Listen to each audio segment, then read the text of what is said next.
Revenons à la linguistique.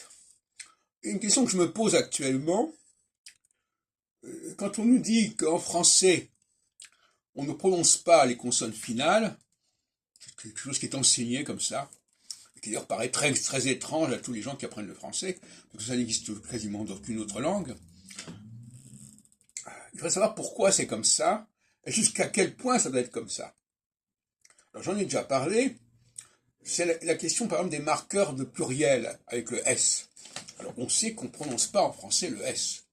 Même par exemple dans la formule Happy Hours, on l'écrit avec H-O-U-R, et donc en français on ne sait jamais, quand on entend à l'oralité, si c'est un pluriel ou pas.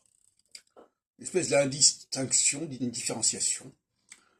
Bien sûr, il peut y avoir l'article défini ou indéfini devant, etc.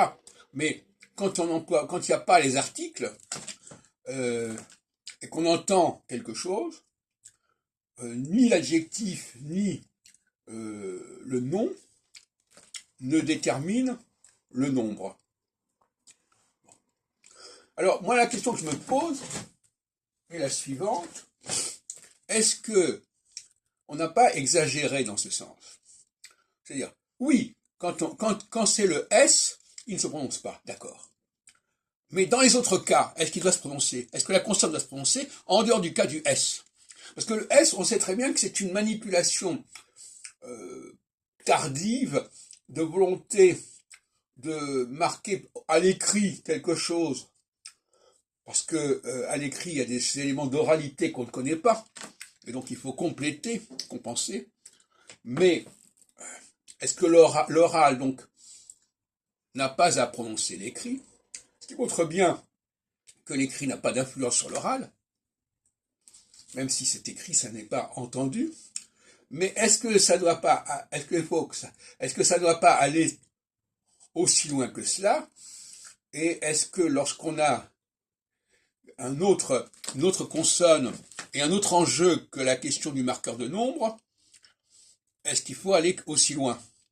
Et c'est la même chose pour le E, qui est un marqueur du féminin en français, soi-disant. Mais là encore, on pourrait très bien se passer du E, en sachant que le sujet étant masculin, on prononcera l'adjectif d'une certaine manière, et s'il est féminin, on le prononcera d'une autre manière. Donc il y a quand même des aménagements à envisager, et je crois que il est peut-être un peu abusif d'affirmer que la consonne finale ne se prononce pas. Elle ne se prononce pas quand c'est un marqueur de pluriel. Dans les autres cas, il faudrait y réfléchir.